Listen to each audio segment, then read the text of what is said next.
Hi.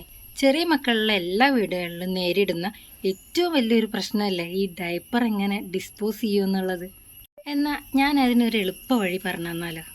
കുറേ പേർക്കൊക്കെ അറിയുന്നുണ്ടാവും, പക്ഷെ അറിയാത്തവരുണ്ടാവുമല്ലോ. അവർക്ക് വേണ്ടിയിട്ടാണ് ഈ വീഡിയോ.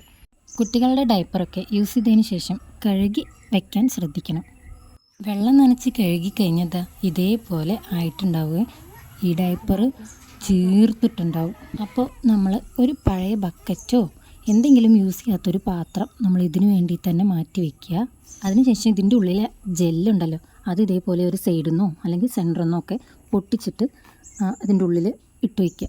ഈ ഒരു പാത്രത്തിൽ ഇട്ട് വയ്ക്കുക. എന്നിട്ട് ഈ ബാക്കി വരുന്ന പ്ലാസ്റ്റിക്കിനെ നമുക്ക് ഉണക്കാനിടാം. ഇനി വേണ്ടത് കുറച്ച് കല്ലുപ്പാണ്. ഈ കാണുന്ന പോലെ കുറച്ച് കല്ലുപ്പ് എടുത്ത് ഈ ജെല്ലിലോട്ട് ഇട്ട് കൊടുക്കുക. അപ്പോൾ പെട്ടെന്ന് തന്നെ ഈ ജെല്ലെല്ലാം വെള്ളമായിട്ട് മാറും.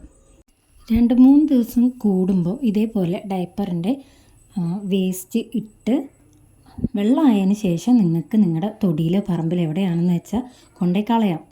ഇതിൽ ജെല്ലെല്ലാം വെള്ളമായിട്ടുണ്ടാവും, എന്നാൽ പഞ്ഞി അങ്ങനെ തന്നെ ഉണ്ടാവുകയും, പക്ഷേ അത് മണ്ണുമായിട്ട് ദ്രവിച്ചു പോകുന്ന തരത്തിലുള്ള ഒരു പഞ്ഞിയാണ്. അതുകൊണ്ട് നിങ്ങൾക്കിത് തൊടിയിലോ എവിടെയെങ്കിലും കൊണ്ടേ കളയുന്നതിൽ ഒരു കുഴപ്പമില്ല. അടുത്ത വീഡിയോ ആയിട്ട് വരുന്നവരേക്കും ബായ്.